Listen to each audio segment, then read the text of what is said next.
What happens when your worst fear becomes your reality? Hi, I'm Brent Cassidy. Welcome to the Nightmare Success In and Out podcast, where we explore how to overcome your fears and nightmares and set yourself free. We're going to be exploring this topic with guys I was in Leavenworth with and others who survived their own nightmare.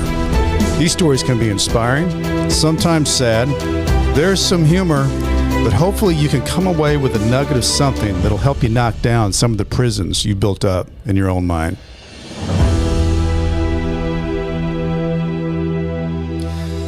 All right, folks. I know you always come back here to the podcast to listen to the good stuff. Well, I've got some good stuff. I've got Peter Meyerhoff here today as my guest. And I want to give a shout out to Seth Ferrante that got us connected here.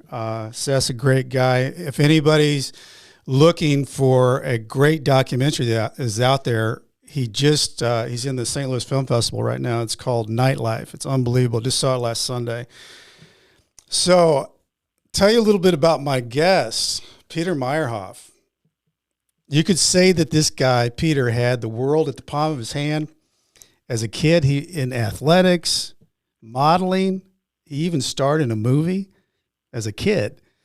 But once he hit high school, everything changed. He got involved in drugs, started out with weed, led to hard drugs. His life spiraled downhill extremely fast, being arrested several times for stealing cars, robbing houses. He was sent to prison for 12 years at the age of 18. Peter ended up getting swallowed up in the prison politics, ended up being a shot caller on the prison yard. When Peter got out at the age of 30, he hit the ground running. He had success in business. He started a popular podcast everybody needs to check out. It's called Roll Call with Chappy. And its intent is to motivate people.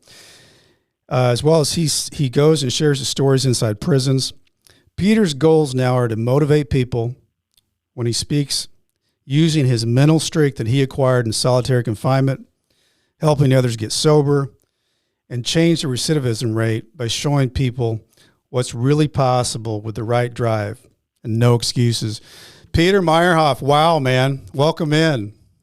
That's quite the intro. That was pretty good. It's a hell of a story, man. Talking about? I'm curious because, I've kind of been inside the Peter Meyerhoff head here the last 48 hours before we were getting on this show. With what was going on when you were a kid, I mean, it sounds like you had a good child life, upbringing. Things were going great. The greatest. Like, lived in the coolest cul-de-sac.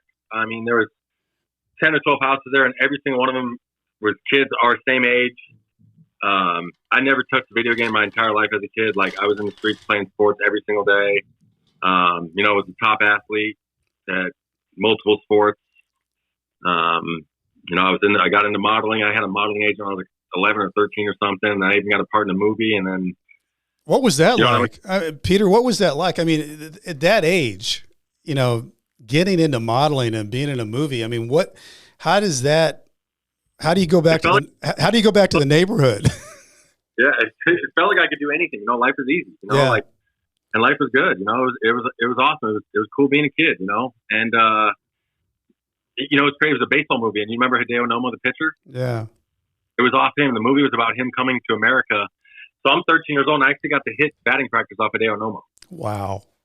Yeah. Wow. And but it's so crazy how quick life can switch. My life switched upside down overnight. When I was 15. Well, tell me how did that happen for you? Because there's a lot of things that happen when you're a kid, and one thing can lead to another. But it sounds like at one point you're like, all's great. It's the Norman Rockwell painting. You enter high school and you get into what? Wrong crowd? What happens? So it's technically the wrong crowd, but I was in with the crowd, So I went to high school, and as a freshman, I was instantly in with the seniors and juniors. Okay. My mom was a flight attendant, so she was out of town 4 or 5 nights a week. So, I mean, I use that. I'm just a people person. I'm good at networking, and clearly it's what I do now. But as you are now, right? Yeah. Yeah, it all makes sense now. I was doing that in high school, and I it was I'll tell you the story that what ruined my whole life is, I was 15 years old, the most popular kid in school, me and my other friend we're the two most popular kids in our school. And my mom was out of town. So that's what we do. We party, drink, do whatever. But this weekend, he wanted to hook up with another chick. So and I'm not even joking. I've known this chick since we were in kindergarten. I took him for the team for him. And I legit lost my virginity that weekend. And he asked me that if they could have him over to use my house. So me and my best friend have two other girls over to hook up. We weren't even driving it. So you had to sneak out like your kid. So the other chick, Lindsay's older brother, picked them up when they snuck out of the bedroom window. He supplied us with a whole bottle of Jack Daniels. We drank that for 2 days in a row. But do this Friday night. So he hooks up with her, loses his virginity. I hook up with her, lose my virginity. The next night, we do the exact same thing, Saturday night. And Sunday, I go to call her, and she's says I had sex while she was sleeping. And I'm like, what? I'm like, I don't even know what that means. What? And yeah, that's how it, and I was like, I don't even know what that means. And, to this day, the only thing, it's not even reasonable. The only somewhat reasonable explanation that I can think of is she came home hammered, probably got caught sneaking in. And the first thing she could think of to get the attention off her is, I just had sex, whatever happened. That's the only somewhat reasonable explanation. Sure. Yeah. Because she took charges and she wouldn't take a lie detector test. Mm-hmm. But overnight, I go from being the dude to everybody. And what's crazy is my best friend won't stick up for me. Wow. He's like, I'm hands off. And I'm like, so I go to school the next day, and it's I'm not even safe here. And I had a dude tell me in school, yo, I would leave. They're gonna do something to you. You know what I mean? I'm like, and I was walking the halls, and I went from being the most popular kid in high school to just everybody staring at me, but no one would talk to me and put their heads down when I try and talk to them. All in one day. In one day, and then so literally I don't remember if they locked the school down or something, or they just came and got me out of class. But they literally took me into the police officer's room with the principal and stuff, and had to give me a police escort off campus. Wow. I don't remember if they suggested or whatever, but I was like, I'm all right. I'm done with school here. I literally couldn't go back to school there. Man, that's a lot for a kid to take on at that age of 15. Wow. So like I said, I went from that to now I'm 15 years old. I'm like, I don't even have to go to school anymore. And I can't talk to any of my old friends. Who do you think I turn to? The bad stuff. Dudes that do drugs and don't go to school either. Right. So I'm and even then, I think I had smoked weed, but I wasn't even I was a jock, I was. Yeah, you're playing athletics. I mean, you don't really even have time for that when you're doing that. I did the same thing. I mean, you don't have time to do it. Not at all. When I smoked weed, my buddy made me do it, because I was always a class clown too. And he was literally you're smoking this. He's you're gonna be hilarious when you're smoking. And I did, and I didn't even care for it. I was like, whatever. I'm not with that stuff. I like to do stuff and play sports all day. And so yeah, I started getting into drugs and just spiral downhill so okay, fast. So let me ask you this though, Peter. When you say you started getting into drugs, did you do it because you felt that it was kind of like your escape from the really bad stuff that had happened? You went from the popular kid to the outcast kid, and this was a way for you to self-medicate? But it wasn't. I didn't even honestly give it that much thought. I went and hung out with these kids, and I remember the first weekend I hung out with them was a Thursday or Friday or something, and they're literally doing meth and smoking crack and stuff. And I'm wow. I didn't do it to numb the pain. I just did it because that's what they were doing. And everybody was doing it. I kept doing it to numb the, you know what I'm saying? And then there's just I didn't, from that first time I did, it's crazy. He told me meth was he's just trust me, you'll love it. It's like a party drug. He's it's Coke times 10. That's how meth got explained to me. Mm-hmm. I did meth that first night, and I did not do it again until I went into rehab. And I was in rehab at 15 years old. I'll tell you what, the meth story is so. I had a guy on Cal Keelossing who was the number 4 golfer in the world as a teenager, and his whole life changed overnight because he took a hit off the pipe of meth, and that was it. Yep. That drug makes you, it turns you into a different human being. So I went into rehab, and then they started, stealing cars, and I stole a Mercedes-Benz from the Mercedes-Benz dealership, brand new, back when Gone in 60 Seconds came out, because they were saying those cars were unstealable, and then spring break, adrenaline rush. Is that what that was? I mean, no, we were doing it for money, drug money. You were actually doing it for money. Yeah, yeah. And spring break, what should have been my senior year of high school. Excuse me. My brother, we're at my mom's house again, just literally just smoking meth in my bedroom. And my brother and his friends come over, and one of his friends. How many siblings do you have, Peter? What was it? Your brother, and what'd you have as a family? Brother? Yeah, one brother, and we're 2 years apart. He's 2 years younger than me. Okay. So of course, all of his friends always want to hang out with me and be cool with me. So sure. They come over to my mom's house now, and one of his friends tells me that the Nelsons are out of town, and the Nelsons was the dude that was my best friend, and we haven't spoken since this whole thing happened. And they're the richest kids in all of Ahwatukee, spoiled rotten, like brand new Escalades. I mean, to this day, the dude doesn't have a job. Like my old best friend who's 37, like he still just uses his dad's credit card. So just like spoiled rotten kids, you know. And they tell me that they're out of town, and they had just went there and burglarized the house. And I'm like, shut up. I'm like, where are they? They're like, they're in Hawaii. And I'm like, for how long? I forgot there was every spring break they would go to Hawaii, and they were so rich, like the friends could take a friend every time. You know, I mean, stay at the Princess, like, you know, it had to be a $50,000 Hawaii trip. Sure. And so keep in mind, this house was already burglarized by 5 kids. Me and my friends go back to the house. I don't make it out of the garage. Like, no joke. My mindset is like, it's a 12 or 15,000 square foot house. Like, they have a full indoor basketball court with their last name across half court. It's like, you know, like, I don't know about your house in Nantucket, but it's like stuff you see in the movies, you know? And so my plan was take a bunch of stuff, and they won't even notice it's gone. You know what I mean? So I take a drill, a snowboard, and right outside the gym, they have like, it's like a locker room thing with just like basketball jerseys and basketball shorts and Jordans and Jordan sandals and stuff. So I just go right down. I take a bunch of Jordan sandals and Jordan basketball shorts and like literally the stuff that like the only way they would have noticed it is if like when Brandon went to go snowboarding, like, where's my stuff? But it's all the fleet. And while I'm in the garage, 2 of my friends come running in there. Like, we got all the jewelry. Let's go. They had, of course, I didn't see them. Like I said, I didn't make it out of the garage. They, of course, went straight upstairs and hit the jewelry in the master bedroom. And of course, there was a lot of money there, and turned out to be $330,000 worth of jewelry they had just sitting in their house. Oh my God! Oh yeah! Wow. I mean, one of the pair of earrings was in the magazine Rob Report. It was like a pair of $64,000, you know, and that's not even what they were wearing, though. Like, wow. And you can look up Todd Nelson. I mean, he was the second highest paid person in all of Arizona annually. Like, he made like $59 million his last year here. We're talking really rich. That's what I'm saying. Really, really rich. Like $10 million a month rich almost. You know what I mean? Yeah. Didn't even. And I go to prison for 12 years for that. All right. So I want to walk us through that, because you had been in trouble before, but did this feel different? This one, when you went into the courtroom? Here's the deal. I had been in trouble before, and I kind of knew it, because like I'd been in jail so many times at 18 years old, and like you kind of just figured out, I'm like, all right, whatever, I get this. Once I got probation for stealing the Mercedes-Benz, now I'm on probation. Mm-hmm. You kind of know if you violate probation with big felonies, you're going to go to prison probably, you know what I mean? And it's like, I'll tell you, like when the cops arrested me on that, or they didn't even arrest me on it because they couldn't prove anything to it. So they had just first questioned me and arrested me on a probation violation. And then I'm sitting in jail, and the next day I get woken up in jail to the lieutenant saying that the news channels are here to speak to me. Mm.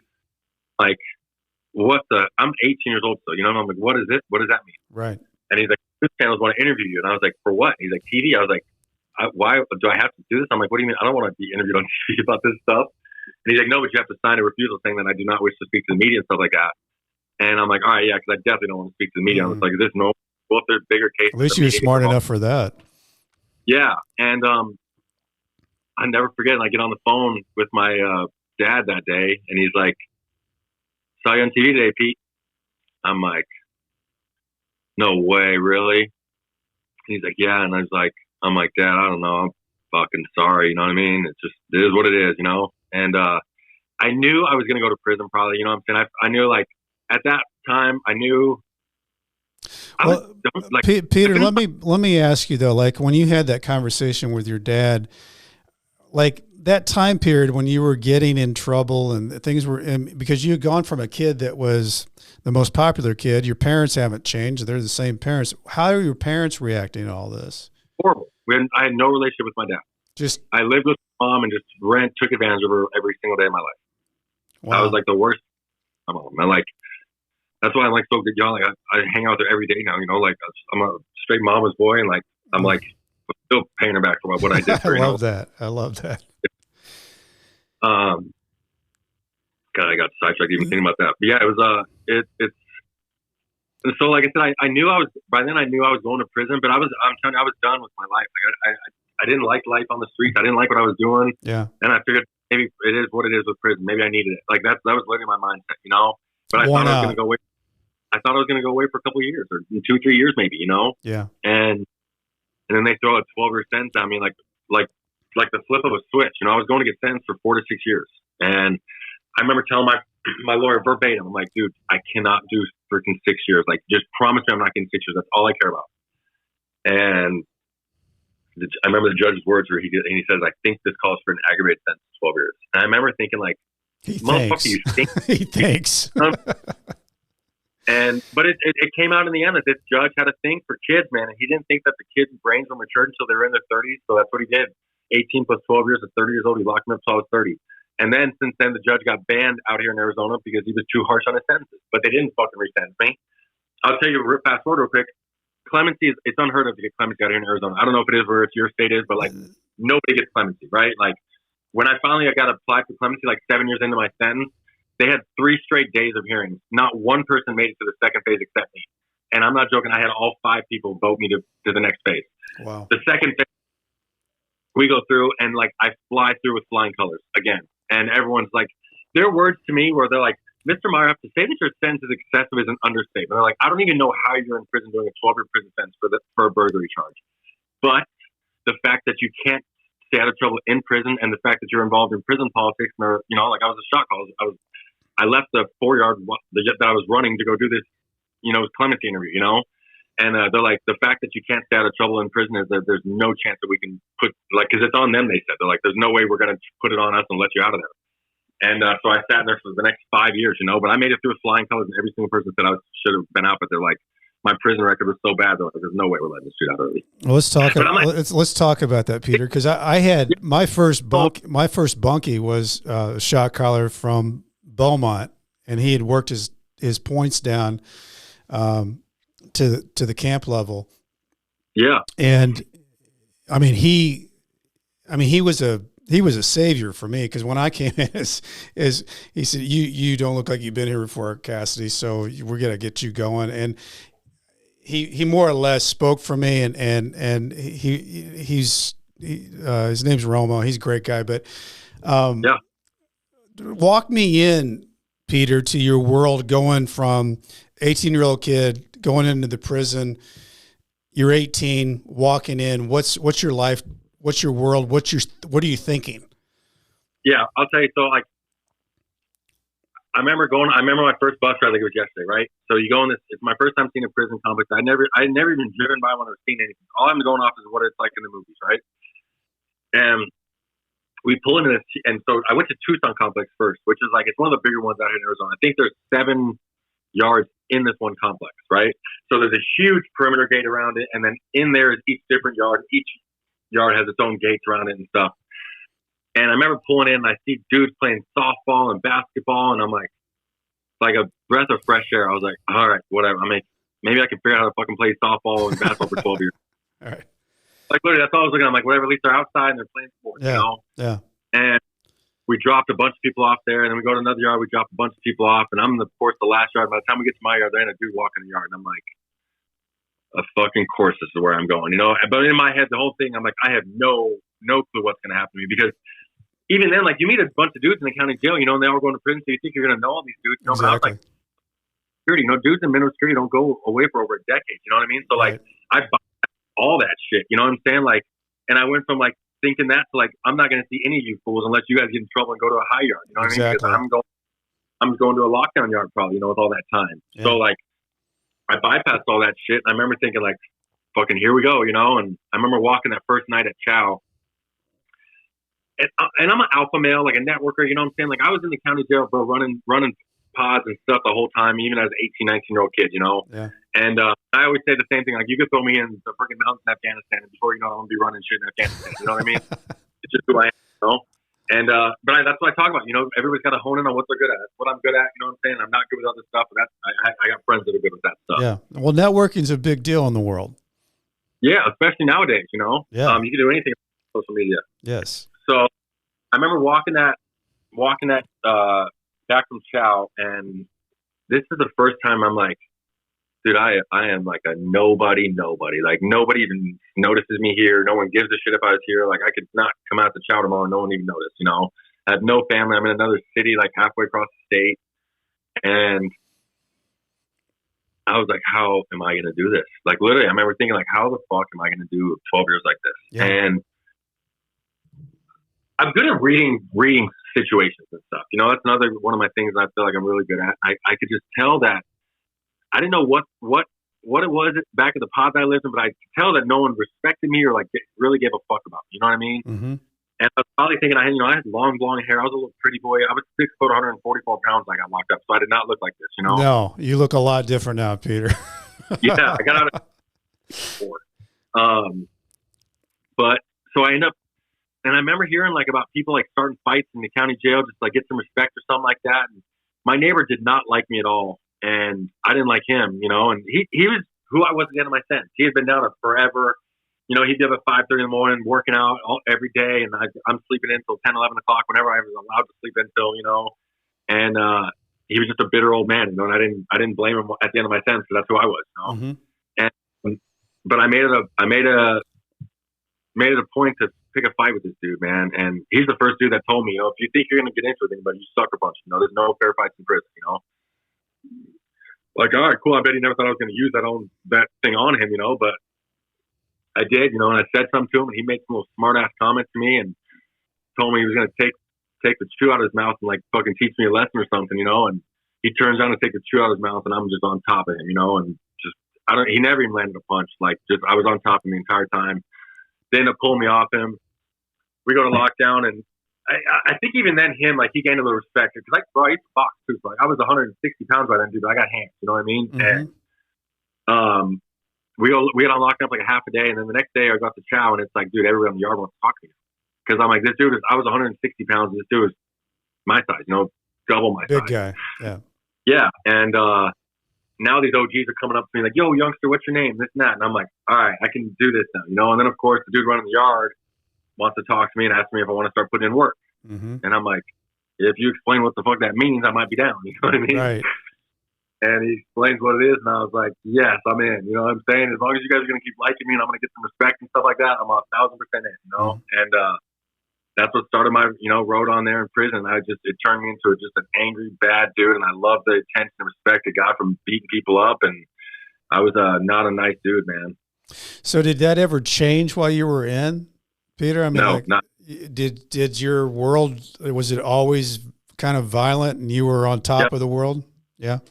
Yeah, I mean, I'll tell you, I was at my last 10 months that I was in solitary confinement on investigation for another attempted murder before I got out, you know, and I got out from that under that investigation. So my last 10 months in solitary confinement, I don't know if I'm going back to the county jail and never going home again or if I'm fucking going home, you know, and it's a miracle that dude lived, you know, and that's just they try to get me for calling the shot on some dude that got his throat split and eyes stabbed out, you know? So what was it like for you? Because, you know, the shot caller carries a whole different feel and respect and vibe in the prison world. First of all, how long did it take for you to become that person? I ran my first yard when I was 23, and I ran a 4-yard at 23 years old, man. Wow.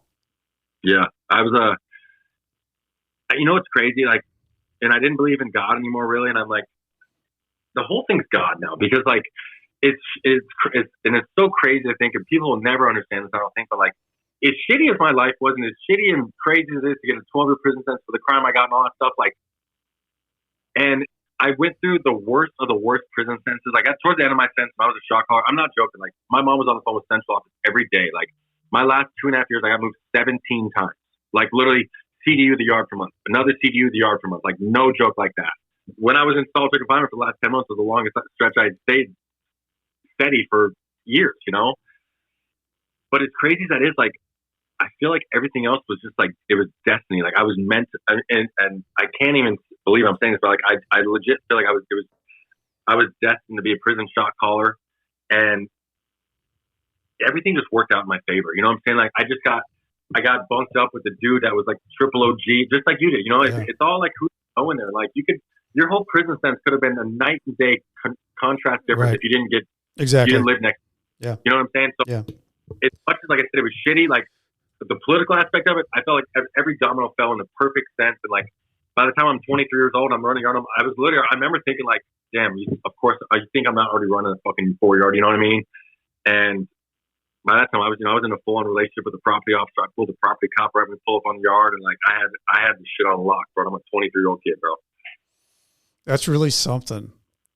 Yeah, because I mean, at 23, you had 7 more years, right? Yeah, dude. I'm not joking. I'm on a 4-yard. We're drinking promethazine with syrup, like smoking blunts in my cell. Like I got my homies. Literally, I'm getting his girlfriend's underwear delivered to him for his cell, so he has his girlfriend's thongs in there and shit like that. Like, I mean, I'm not even eating prison food. Like, my mom would come up to visit on the weekend and drop off a whole plate to this CO, and every day she would bring in whatever the hell that my mom had made for the week. Like, I'm like, you're like the modern day Red from Shawshank. You know what's funny? Yeah, how I got on. I think that's how I got on Vice TV, because I got interviewed on the Fresh Out series about that story, and it had like almost 1 million views or something. And then after that, a producer reached out to me and did that TV show about me. So, Peter, did you have like a prison job or anything? Like, what was your day like in there with being the guy at the top of the chain? For the most part, it's when you're on a 4-yard, you pretty much go there and tell them like, this is the job I want. I need to be out of my cell, or you know what I'm saying. And like 4 yards are a lot more cool than like I never would spend time on a minimum security yard. Yeah, explain the 4-yard, because people listening here they don't even know. Maximum security, like if they call it closed custody, it's you still only get 3 days of rec period a week, 3 showers a week, either Monday, Wednesday, Friday, or Tuesday, Thursday, Saturday. And the other days, like you don't leave yourself to walk the chow to escorted single file line with gun towers and everything. It's real lockdown. It's below maximum security. And maximum security, single cell, 5x7, 24-hour day lockdown. 5x7. Yeah, that's like the size of a closet. Couldn't even do a push-up next to your bed. Yeah, that's when I worked myself into the suburbs, I was in an 8x10 cell, and I felt like I had worked my way into paradise. 5x7, good Lord. You bird bath and half your bed soaking wet. Like that's how small it is. Man. And I'm claustrophobic. No shit. Oh, full-blown claustrophobic, dude. Full-blown. Like, I get anxiety even thinking about, like, small spaces and stuff. Like, no joke. But that's what I talk about, like, you don't, like, and that's what people are so, like, weak about out here in the world is, like, we all think we can't accomplish shit. But, like, we don't know that we fucking try. You know what I mean? Like, I would have told myself there's no way I could sit in that time in a cell or whatever, like, you know what I mean? But, like, until I'm thrown in, then you have to get through it, and then you realize, holy shit, my mind can do some things for me that I didn't think it could do. You know what I mean? Yeah, no, and it is all mindset. One of my favorite quotes is the old Henry Ford quote that says, whether you think you can or think you can't, you're right. Because, everybody, and you start seeing this stuff, you see it in prison, but you see it when you get out, is that people really do build up prisons in their own mind, and they get into these really nasty situations, bad marriage, bad job, bad health crisis, whatever that is. And that routine becomes a thing that they get locked into that they can't step out of, and they don't think they can.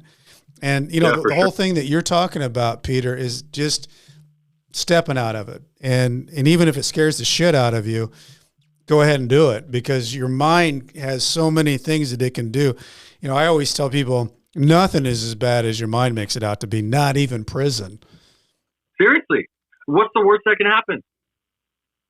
If you don't do it, it's a no. Exactly. You know what I'm saying? Yes. That's the motto in life. You're like, I'll ask anybody for anything, like not for anything, but like if I need to like try and make a business connection or whatever, like I'm not scared to ask the like if I run into Donald Trump, I'm approaching him and ask him. You know what I mean? Like, if you don't ask, you know what I'm saying? I'm like, why not? What's the worst thing that could happen? No. What is the worst thing that happen? The worst thing that can happen is you don't ask. Right. And sometimes when they say that, when they say no, they just might not have enough information yet. Yeah, absolutely. But you know what I've noticed more than anything is like there's a really good chance probably Donald Trump's got a nephew or a sibling or something like that has a drug addiction problem too. Oh, and yeah. there's a chance that I can fire him and then I have an actual connection to Donald Trump forever. Well, and I mean, if you're talking about Donald Trump, I mean, he's only one step removed from his daughter, who's Jared Kushner's, whose dad went to prison for 5 years. You know, that's pretty close in the family of understanding the prison world. A couple of the biggest law firms out here in Arizona right now, I'm literally helping both their sons get sober. Like literally one of them, I got them off the streets and into treatment. And like, these are big time lawyers out here. Like it affects everybody. You know what I mean? And you never know until you're outspoken about it. And that's like, I was so scared to talk about my past and so embarrassed about how shitty I was as a human and like so embarrassed that like my life was nothing. I didn't have anything. And like, I just hid my past for everybody. And then I realized like, fucking helps people. You know what I'm saying? Because there's people that go through little bad things out here and they think that they can't accomplish them. Yeah. And then once I can tell them just a portion of my story, they're like, holy fuck. Maybe you know what I mean? could do the little bit of something, right? Yeah, right. So do you think maybe just tomorrow you can try and make a change? You know what I mean? So Peter, at what point did you make, because it sounds like when you were in. I mean, really in. When did the mind change? Because when you got out, you were a force for good. So what happened? I'll tell you. So this is another God thing. Like my prison sentence was just perfect because I did nothing but politic and like literally just like did bad things to bad people. You know what I'm saying? Like when that dude got his throat slit, he was a shitty human being. Like he was literally a rapist. You know what I'm saying? So those like, and I'll affirm to the day that those dudes do not deserve to be around. You know, like, but I went to the hole for that last 10 months. Not only that, like I was such a psychopath. Just to show you how screwed up my mind was. Let's talk about that though too, because I mean, when you say you went to the hole for 10 months, I saw people that went to the hole for 2 months and came out looking different. I mean, oh yeah. How did you? I mean, I think this is something that's got to be interesting to people who are listening to this. Your world in that hole. Can you walk us into that hole, the shoe? Yeah. It's I mean, just like I said, you deal with yourself, and by that time, I had learned how to, no joke, talk myself through situations. When I would get like a lot of times when I'd get thrown in another cell, like the second that door would close, I would have like anxiety attacks, panic attacks, you know. But by this time, I'd learned that they're gonna go away, you know, and you can talk yourself off a ledge really quick. And it sounds like, I don't know if it sounds crazy or cliche, but like I literally just got like really good at talking to myself through these situations, you know. And then I realized that like I could talk myself into believing shit. You know what I'm saying? So like I went to the hole that time. I walked into the entire situation, how it goes, how I know how this shit goes, right? So this fool supposedly gets murdered, right? Like they split his throat, stabbed his eyes out, like bad, right? And the next day, I'm like, when this happens and I'm on a yard at this time, and I'm like, I already have my whole shit packed up. I know I'm probably going to the hole for calling a shot on somebody or whatever it is, you know. Or even if it wasn't for that, they would say like this, well, like, you have the power to stop it and you didn't stop it, you know, which is what they used on me there. So and then like, it was so weird because nothing happened. Then like breakfast, we know we're locked down. They come bring breakfast by. And then they say, stand by for chow for lunch in the afternoon. I was like, there's no way we're just going to lunch in the afternoon right now. You know, like there was just cop cars on the yard, you know? And I was like, I guarantee you SSU's just waiting for me by the chow hall. Because when you go to the chow hall in this yard, it's like all the way at the chow hall. It's like right here, there's a gun tower's right here, and then SSU's office is right there.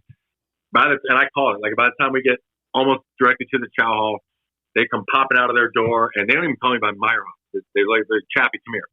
And I was like, I told you guys, and I'm not joking, bro. I went in there, and probably the most scared I've ever been in my life because I feel like everything just like it clicked really. It just clicked. I was like, holy fuck, I fucked up this time. You know, like we were talking about before. Mm-hmm. Like this was the one time I was like, holy shit, you know.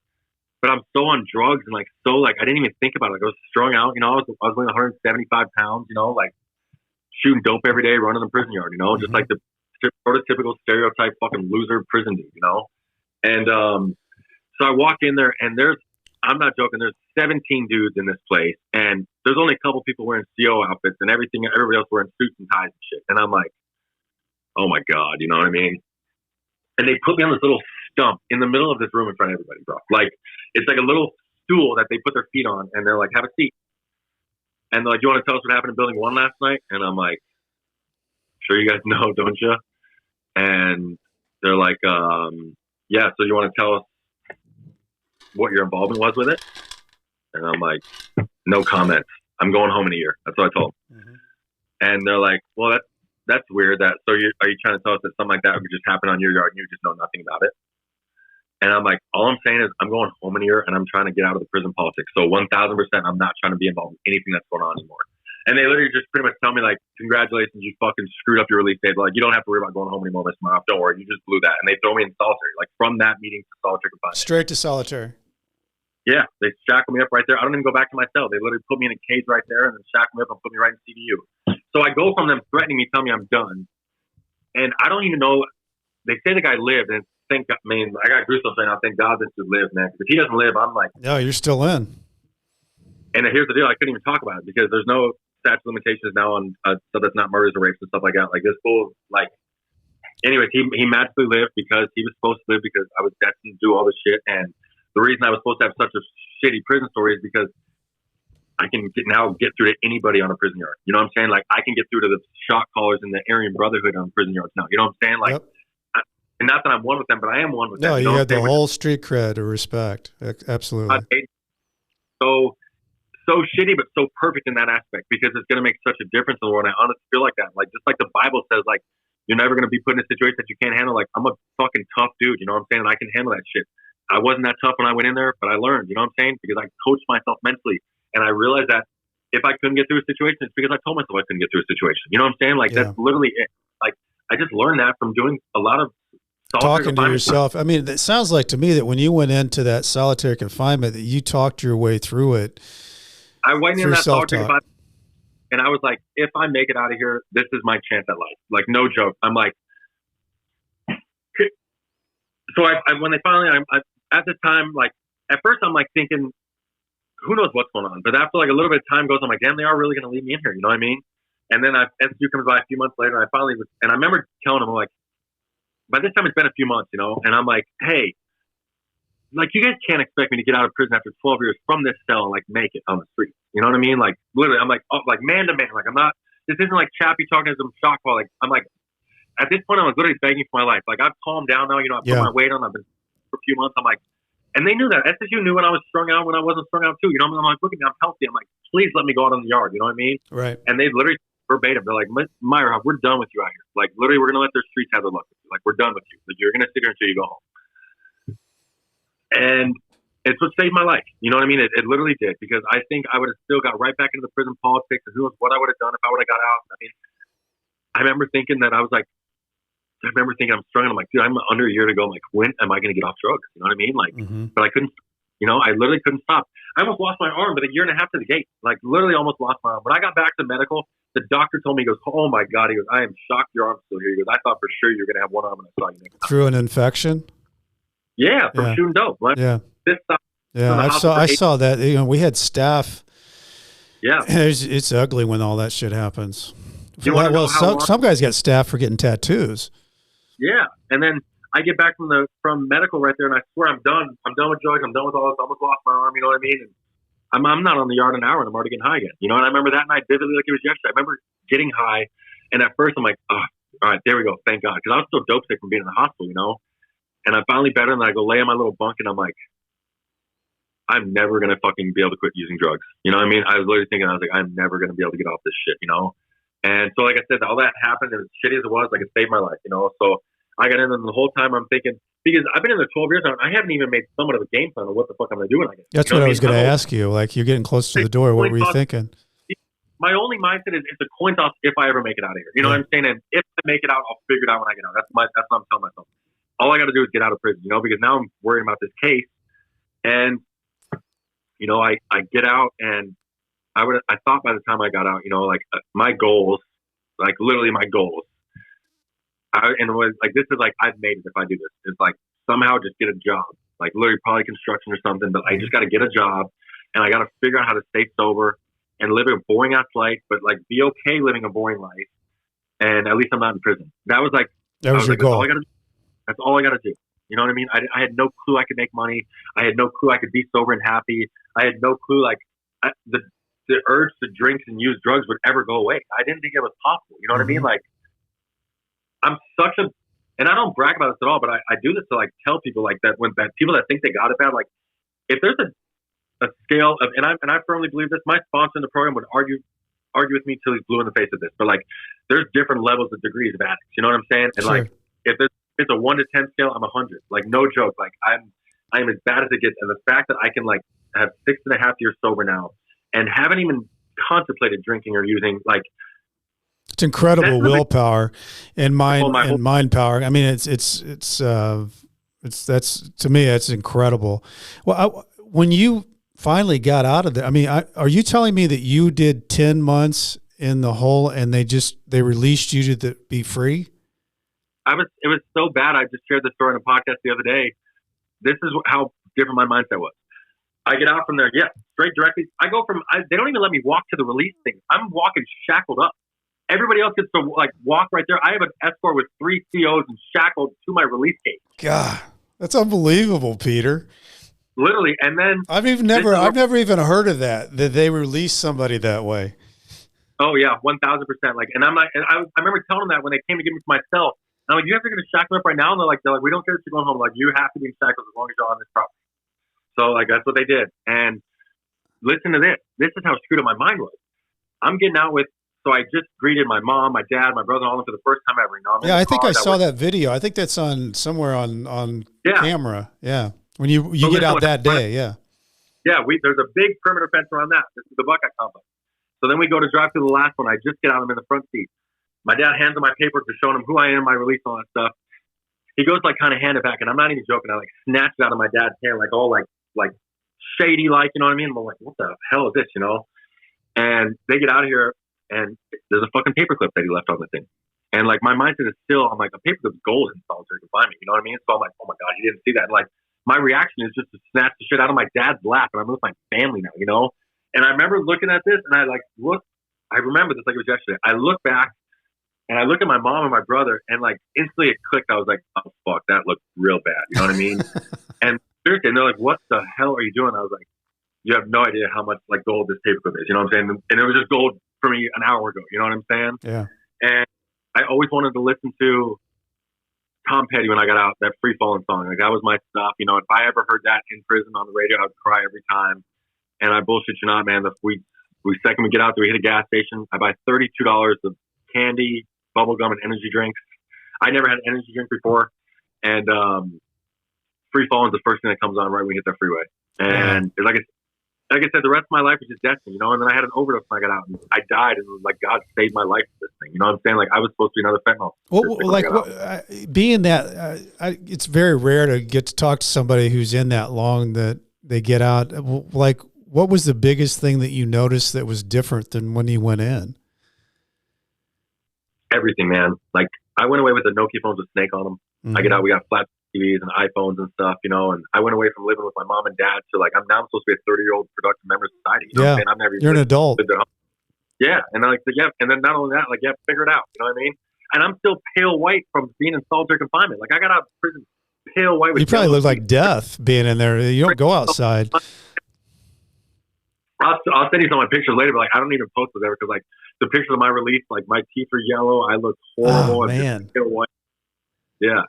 Okay, so Peter, you hit what I think is so fascinating about your story is that you figured out how to make it work for you on the inside there and really come to the top of the heap. But then getting back out into society is not easy. It's not something that I think the only people that can understand that is people who've been in prison, because I think a strange thing happens is that people look at you when you get out of prison and they think, oh my God, he should be so excited. And you are. You couldn't be any more excited. But all these other things go on in your mind, like, oh, I'm an ex-convict. Does everybody look at me as an ex-convict?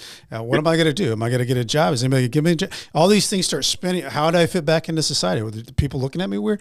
All those things are spinning. And I think it takes you a little bit of time just to try and get your feet under you. Like, okay, I feel, okay, it's me. How did that work for you?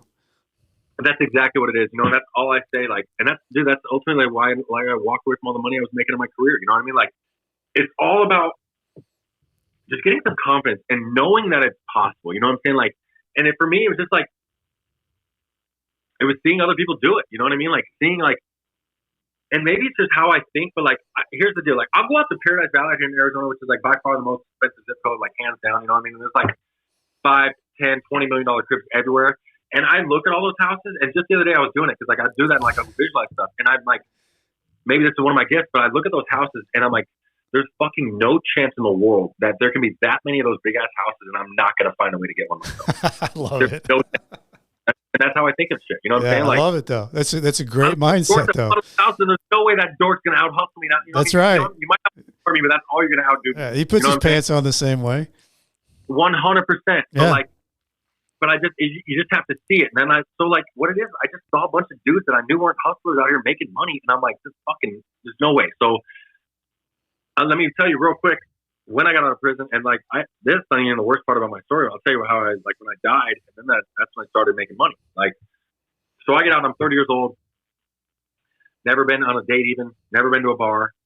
Of course, I know I'm a drug addict and I should be in a recovery program, but keep in mind I'm 39 years old and I've never even been to a bar. You know, right. I'm of course entitled to do that. Right, and not only things that you want to do. Exactly, it's a checklist. You know what I mean? Like literally, I on my college days and all that stuff. You know, like I should have been a top college athlete. Missed it all. Drinking right. Partying all I wanted to. You know. Get it. And instead, I got to watch my old teammates on TV that weren't even as good as me playing. You know what I mean? And that's just the begin. I remember watching that in my first year, and I was like, "Oh my god, I still have 10 more years to do." You know what I mean? Yeah. And so this another thing that I struggled with in recovery, and it didn't work until I just finally like threw the towel in on it. But like, I never thought I was like an alcoholic drinker, if that makes sense. Like, I'm a full drug addict, but like, I don't drink like an alcoholic. Like, I've never drank by myself. I didn't have alcohol in my house. Like, I just love to party. And when I party, I can't say no. And if I'm blacked out, I'm going to say yes to drugs and drugs and drugs.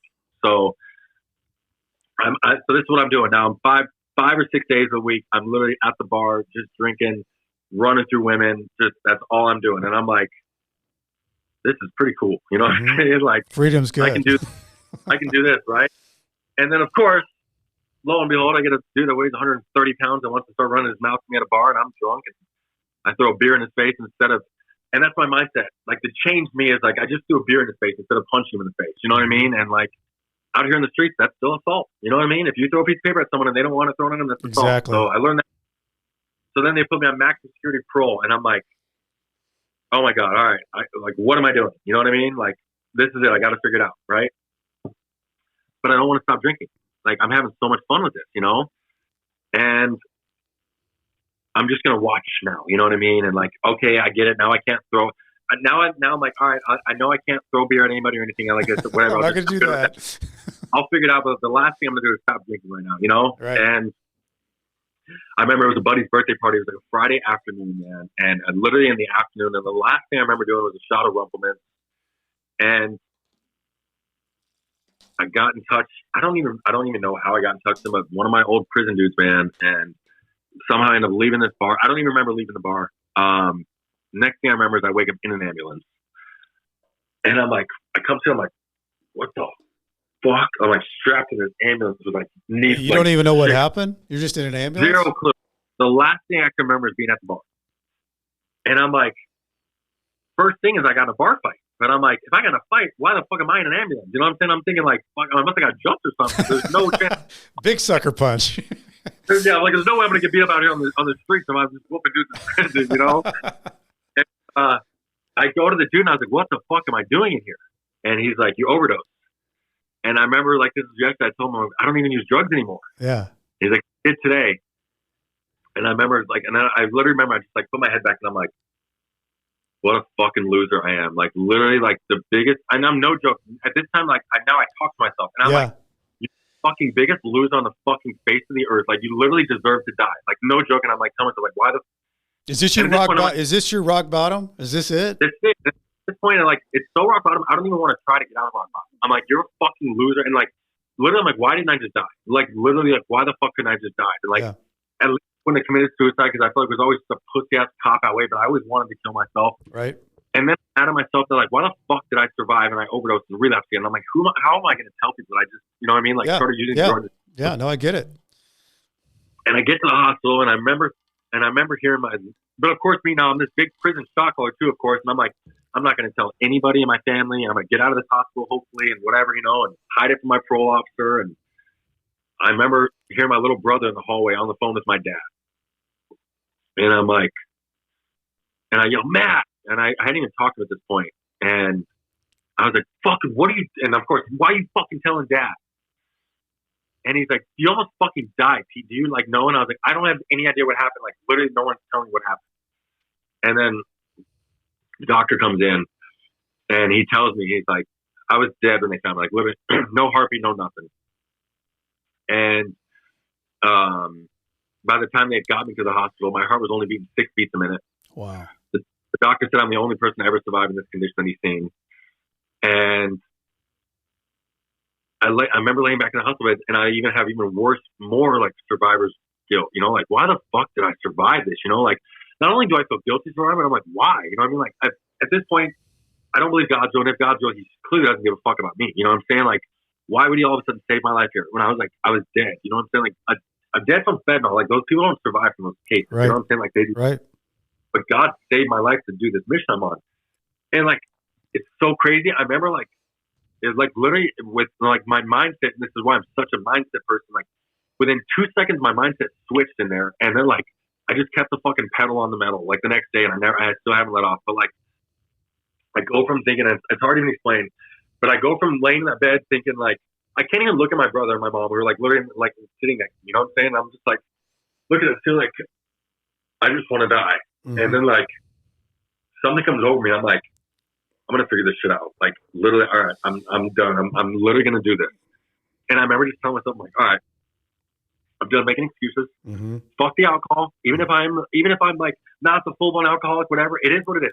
I'm done with the alcohol. Like, I haven't even had a chance at life, and I'm 31 years old now. You know, like, so I just told myself, like, I'm done making excuses. I'm actually going to try and, like, do different. And I'm like, not just going to be a pussy and cop out with shit. Just use this prison as an excuse. And, like, the next day I decided to, and I went to a fucking meeting, you know, and I literally went to, I think, 150 meetings, like, my first 90 days, you know. I had no job. I had no idea how to stay sober. I had no money, no job. And all I did was went to recovery meetings, you know, and then fucking someone gave me a job selling cars, you know. Selling and cars. Fucking, I bet you were good at selling cars. I murdered shit, man. I went from never having a job my entire life to making 10 grand my second month ever working. Yep. And I'm like, I remember I get my first bonus check. It was like $3,900 or something after taxes, and I'd already got paid the week before. And here's the deal: like, I did a bunch of prison time, but I was never like no baller on the streets. Like, I was a fucking thief. You know what I mean? Like, that was instantly the most money I'd ever had in my life. And I'm a 31-year-old adult. You know? Yeah. But it set the switch off me, and I'm like, once I saw that I could make money, I knew it was over with, and I just, like, switched my addiction, man. From, like, that became your addiction. Yeah. To money. You know what I'm saying? And then, like, I made, you know, 10, 15 grand a month, you know, and I made in finance in 13 months, bro. Like, I stole a Mercedes-Benz from Mercedes-Benz Chandler dealership. I have every theft charge in the world you can imagine. And then within 13 months, I'm a finance manager at a huge car dealership in Scottsdale. And, like, I'm one of 3 guys with a key to the safe at this dealership. Yep. And I'm making 200 grand plus a year. Yep. With a still on parole. Yeah. My last with my parole officer, I pulled up in my brand new. I remember I financed $84,753. I financed an $85,000 truck. My payment was $1,189 a month, and I'm 2 years out of prison. That's cool. And the biggest thing why shit started going for me though was because I stayed sober, and I always remember this: as long as I stayed sober and kept my sobriety in check, like, everything else would fall into place. You know, I'm like, I just can't give up anymore. You know what I'm saying? Like, if I give up, I'm dead. You know what I mean? And, like, yeah, finally, I had to dumb it down for myself like that. You know what I'm saying? Like, if I choose to be weak and go drink again or relapse, you could die. I'm dead. You know what I'm saying? Like, God saved my life to do this mission. And it's just, well, like, my last year in the car biz, like, I just made 41 grand in April. And that's clearly not, I mean, like, now it's not money for, like, what my goals are, you know what I'm saying? But, like, coming out of prison, like, it's that's huge. astronomical. No, it's like, huge. yeah, like, Joe's making a year, you know? But, Peter, don't you think it's kind of interesting, though, how, because I had my own rock bottom moment, but, you know, sometimes when you hit that rock bottom moment, because a lot of people don't know, like, oh my God, I hope I never hit rock bottom, which I hope most people don't. But hitting rock bottom can be a new beginning that actually makes everything clear. You got clarity. You know, you either have death or you have your future that looks a lot different. if you watch my look at my reel that I posted on my clip yesterday with Brody Kern that was on my show, we said the same thing. I was like, and he said it's fucking perfect, right? I don't know if you know Brody Kern, but you should follow him and get him on your show because he is badass. And he says like, he's like, the same thing in me that'll make me drink myself to death is the same fucking thing in me that I make millions with as long as I learn how to flip that switch. It's the same switch. You know what I'm saying? We all got this shit in flipping that switch and figuring it out. So you go in and you start doing this, and then when do you decide that you want to go in and start talking to people, going back into the prisons and being in that world again?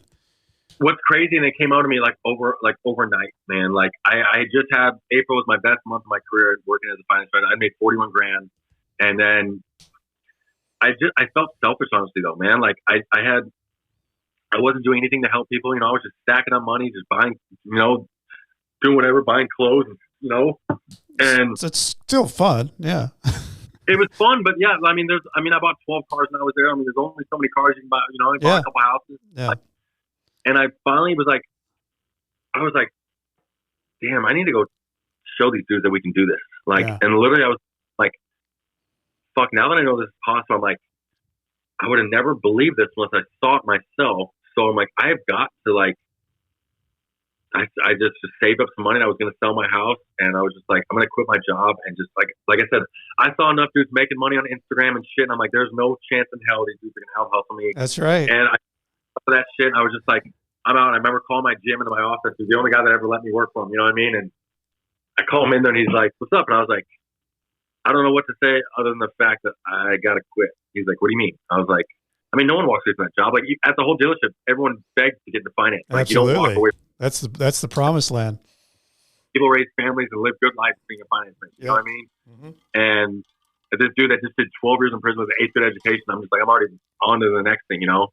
And I just told him, I was like, I don't know what to say other than like, I just know I'm meant to do more. You know what I mean? Like, I'm not meant to sit here and sell warranties like I'm doing. Like, I want to help people. And by this time, like I got filmed with that Vice TV show and I realized that like my story is kind of impactful, you know? And I'm like, and to be honest, Josh, there's a good chance I could fall on my face and come after this job back. But like, I got to go try and do something on my own. I'm just going to try and get my story out there and help people, you know? And I'm like, to be honest, I have no idea what I'm going to do. And I didn't even think I was going to do a podcast when I quit my job. I was going to open up a treatment center. That was my goal. Okay. And he's like, we talked for an hour and a half and like both cried and he just said he loved me, man. He's like, if it doesn't work out, he's like, I would love to have you back. And I'm just a fan of yours. And like, I still hang out and golf with him. And, so I quit my job. And by this time I had known a ton of people for networking out of that office and just doing what I do, you know? And so what I did is I just built up a phone book, you know, and I started all these people that I know now. Now I'm just like setting up a gym meeting, lunch meeting, coffee, whatever. I'm like picking everybody's brain, just figuring out with my brain what I can put where and who and two and two together here and there. And it's been a pretty cool year and a half, man. That is so cool. Tell me a little bit about your brand, your clothing brand. Yeah, so that's another thing. You know, I started with one of my good friends, Johnny. I'm real proud to be sober now. You know what I mean? And I realized that like my sobriety and my like recovery, because I was such a fuck up before, like helps a lot of people that are really struggle with sobriety. And I just kind of wanted to like, you know, I'm always an alpha male. I like to like, you know, like we talk about with prison, I run shit. And I wanted people to be proud to be sober. You know, I feel like a lot of people that one thing I noticed is when people are sober, they want to sit on the down low. Like, you know, they don't drink either. And I'm like, I'm broadcasting that shit when I get to a bar. You know what I mean? Yeah. And so I wanted to create a brand that was just like look cool and people would like promote and it worked perfectly because now it's like when I wear that shit to the gym, people that are sober come pull me over and like I can talk to them. And if I wasn't wearing that, I would have never known like I was sober. You know what I mean? I love that. Yeah, I wanted to stand out in front of it. Absolutely. Yeah.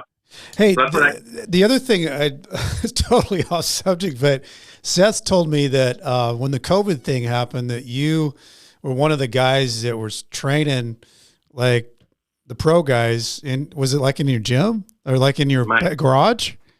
Yeah. Is that crazy? I mean, I don't think that's like a crazy story.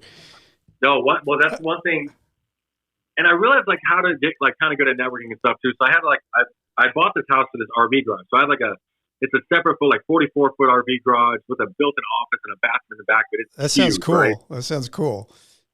Dope. It's what literally sold the house to me. And I had eventually like, I would want to do a gym here or something, you know? And so the gyms are closing down and I was like, shit, I'm going to build this whole gym here. You know, I don't leave the house anyways, you know?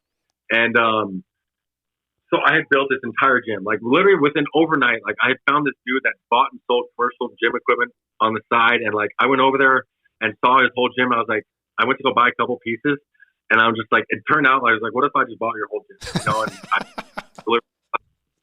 and then I always have like youngsters that I help mentor that get sober. So then I get my little over to my house. And I paid them $100 a day to set everything up. So like I went from having nothing out there to I was working up in finance all day long, and I come home from work that night and I have an entire gym at my house. Like I'm not joking, commercial gym, like everything you can imagine, hammer strength. And it got so big out here in Arizona, like gyms are closed down. So I noticed a lot of big time names that I was following were posting, anybody know where any gyms are? Of course, I'm like, this is there. Perfect, you know. I had Tyron Matthew, the Honey Badger, over here working out. Dion Buchanan, like a bunch of big time, a couple dudes that are like as big as the kids out here. And I mean, there'd be 15 dudes here every day almost. Like sometimes it's just, and I live in a custom home community, but not like that. You know what I mean? Like there'd be Rolls Royces, McLarens all down the street. Timing's everything, right, Pete?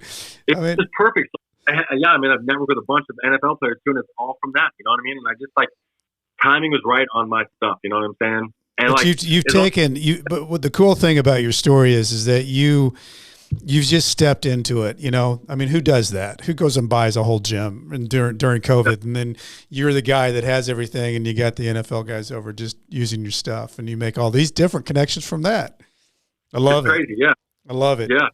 You know, it should be a movie. I mean, obviously, you know, it should be the Chappy. And I forgot to ask you, where did Chappy come from? I just have a chapstick addiction, but that's it. I'll be damned. Is yeah, that you know, they give you the old chapstick guy. I would need that shit all day long, every day. So I always had Chappy. That's my name. All right. So, Pete, I got to ask you. So, after everything that you've lived through, I always ask this question at the end because, you know, you've been on one hell of a journey. What do you think's your biggest takeaway from all this to shove it out there to the listeners?